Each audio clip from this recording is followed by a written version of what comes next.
So we talked about at Gateway, right? I think that was the week that the SHR news dropped, right? And there was some things in your contract that didn't allow you to talk to teams, even though you knew the news or it looked bleak to begin with, right? So we talked on Sunday morning of the race, and you were like, I don't know what I'm going to do. Yeah.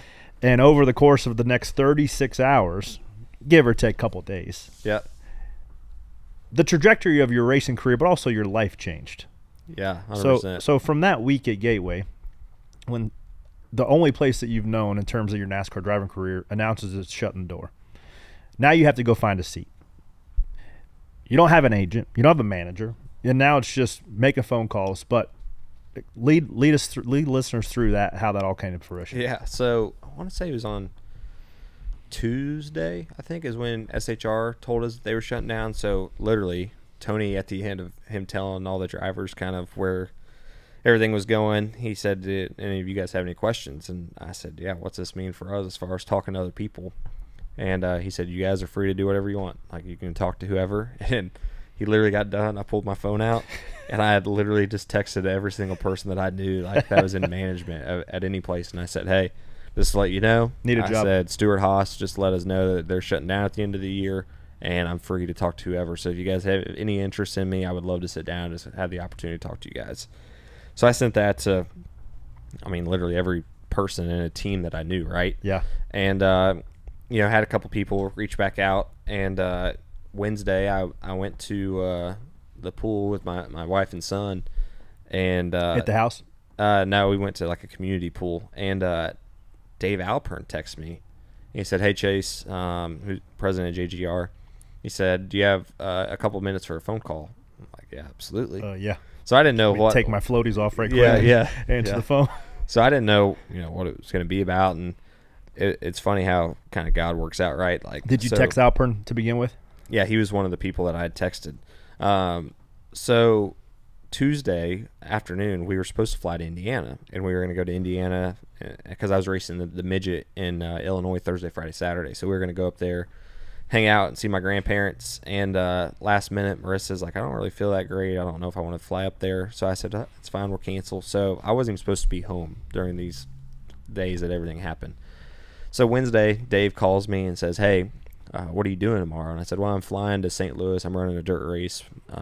But, yeah, I can probably do whatever." Why? He said, "Well, we'd love to just get to know you a little bit. We don't really know much about you. Could me and a couple of the JGR guys just meet you for breakfast?" So I went and met them for breakfast Thursday morning. And what'd you order?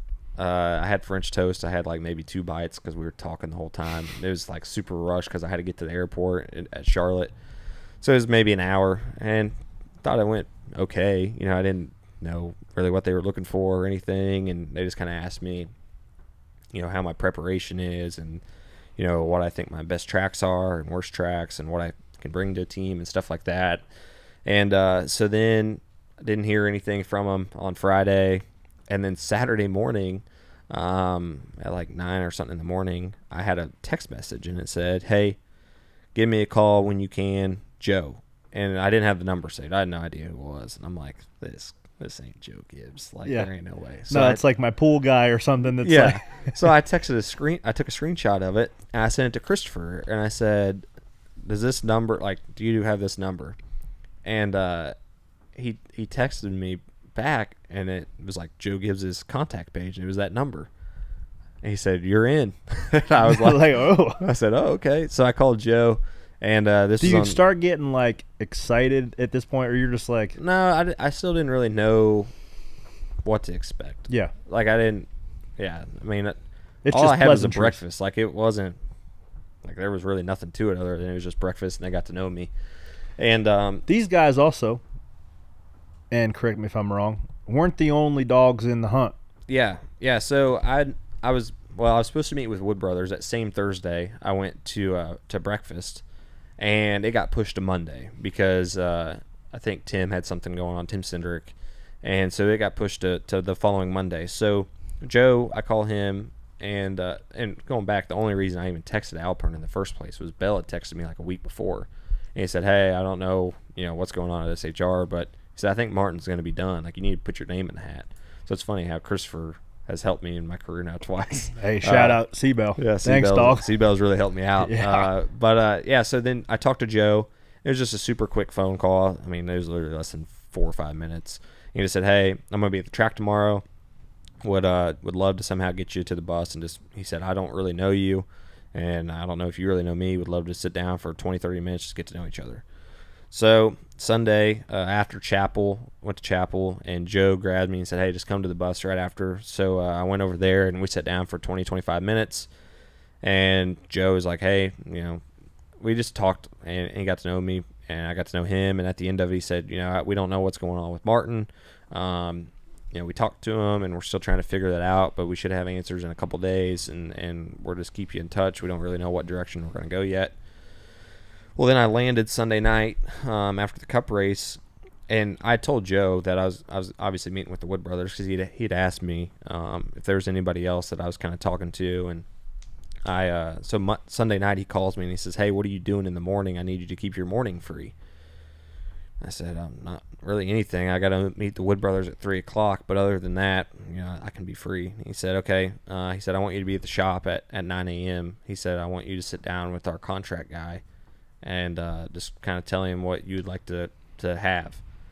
I'm like, "Well, I didn't know that the meeting went that well." Not prepared for this. Yeah, so I was driving to the shop.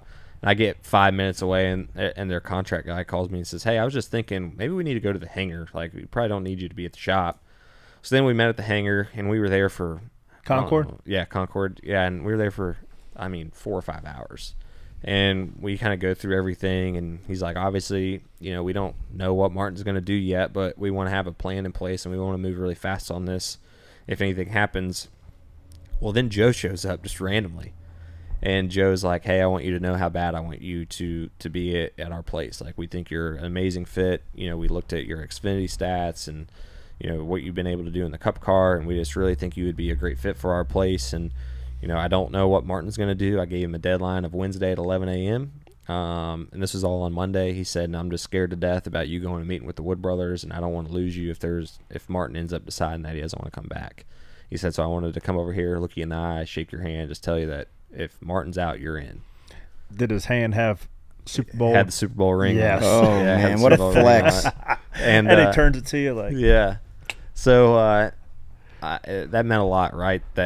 And this is even before I got to meet with the Wood Brothers yet. So then Monday night I go and meet with all the Penske people, and it went really well too. I was there for probably 3.5 hours. And Joe is like, "I want you to let me know how the Wood Brothers deal goes." He's like, "Because I'm just really nervous about it." He said, truthfully. So I went and met with the Wood Brothers, or Penske first, and it went really, really good too. Had a couple questions for them just from the performance side and just kind of where they feel like that car is versus the 3 Penske cars, and thought I got a lot of really good answers from that side of things. And I just, I told him at the end, I said, "Look, like, I'm just going to let you guys know, like, there is another offer that's on the table." So that kind of sped up their process. So Tim said, "Let me call you tomorrow, and we'll try to figure out what we can do from our end."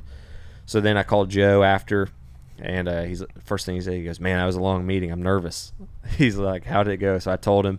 So then Tuesday, Tim calls me. This is after Gateway. This is all within 4 days. 4 days. This prior all to days. and after Gateway. Yeah. So This is all 4 days. So Tuesday, Tim calls me and kind of tells me where they're at on what they could do, and said that he would like for me to meet with the Wood Brothers. They were going to drive down from Virginia, and because I never really met the Wood Brothers before. So he said, "We'd love for you to get to meet them and them get to know you as well. So let's plan that for Wednesday at 1 o'clock. Let's do that."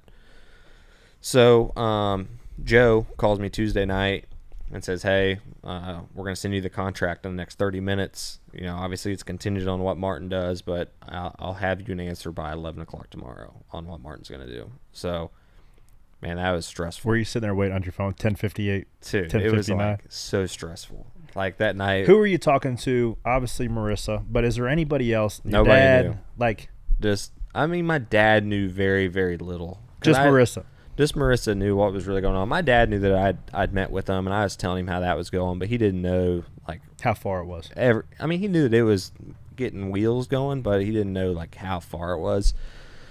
But he knew that like by 11 I was going to have a decision. You don't have any buddies that you call like, hey, I got some going on. I need some advice. No, I just really yeah, kept it to yourself. Yeah, just me and Holy Marissa Spirit, and my bro. dad. Yeah, Damn. yeah. Dog. So like, I told my dad and everybody Tuesday night, say some prayers. That whatever's meant to be will be. And so Wednesday, I'm supposed to go meet with the Wood Brothers at 1:00. And Penske Tuesday night also sent me a contract or a term sheet of what they were willing to do. And then Gibbs had sent me an actual contract. So then on Wednesday morning, I'm at the bank, and at 10:56, my phone rings, and it's Joe Gibbs. I'm like, whew, all right, let's just hope this is a good call. So jeez, I picked up, and he said, Chase. Were you sitting down? No, I was standing up. I was at like the teller desk. I had to get a check. And he goes, Chase, you better not screw this up. And I said, what do you mean? He said, you better not screw up this opportunity you're getting. He said, I just talked to Martin. He's not coming back. He said, you're going to be in the 19 car next year. And I was like, that freaking fires me up, and I'm not even the one driving it. Yeah, and I was like, holy smokes. And I just tell the bank teller, hold on, I'm going to actually make a deposit. Real quick. yeah. So it was really cool. Joe said, where you at? And I told him, I said, I'm actually at the bank. I said, we're getting a pool down in the backyard, and I had to pay somebody for it.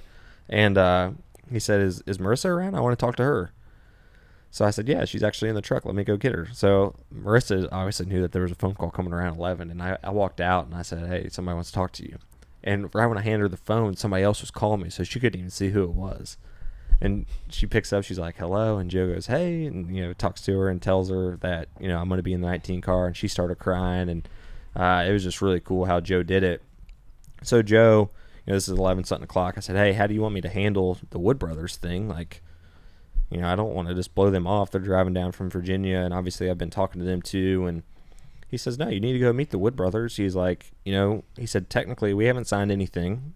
He said, I feel like you're going to come sign it, but technically you haven't done anything yet. He said, so go meet them, see how it goes. He said, obviously, like, it's still your decision at the end of the day. Like, you can do whatever you want, but he goes, I want you in this car. So I went and met with the Wood Brothers. It was really cool just getting to hear some stories from them. And where'd you meet at? At Cindric's shop there in Mooresville. And Tim told a story about essentially how there was a contract with Roger, and he didn't really want to go sign it because he was flying overseas the next day. And Roger was like, make sure you go sign it. Contract's only good if it's signed.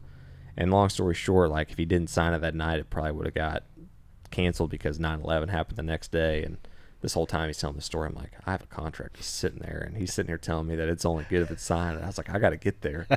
So I leave there, and I drove straight to Gibbs, and they snuck me in the back door and took me upstairs and had all their management there, and I signed it. And so that happened within 5 days of first time I ever spoke to him. The contract signed. It happened super, super fast, and it was honestly really.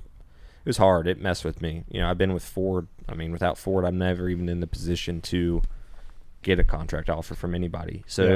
it was really, really hard for me to, leave Ford, truthfully. Like, yeah. I've felt super, super loyal to them, and it was a super hard conversation for me to go have with them and just tell them what I was going to do. But, truthfully, I feel like if you can get in a Hendrick or a Gibbs car at any point in your career, you have to do it. Like, it's the best opportunity in the garage, and as loyal as I wanted to be, it was just an opportunity I couldn't pass up, from a performance standpoint, even what it can do for my family financially.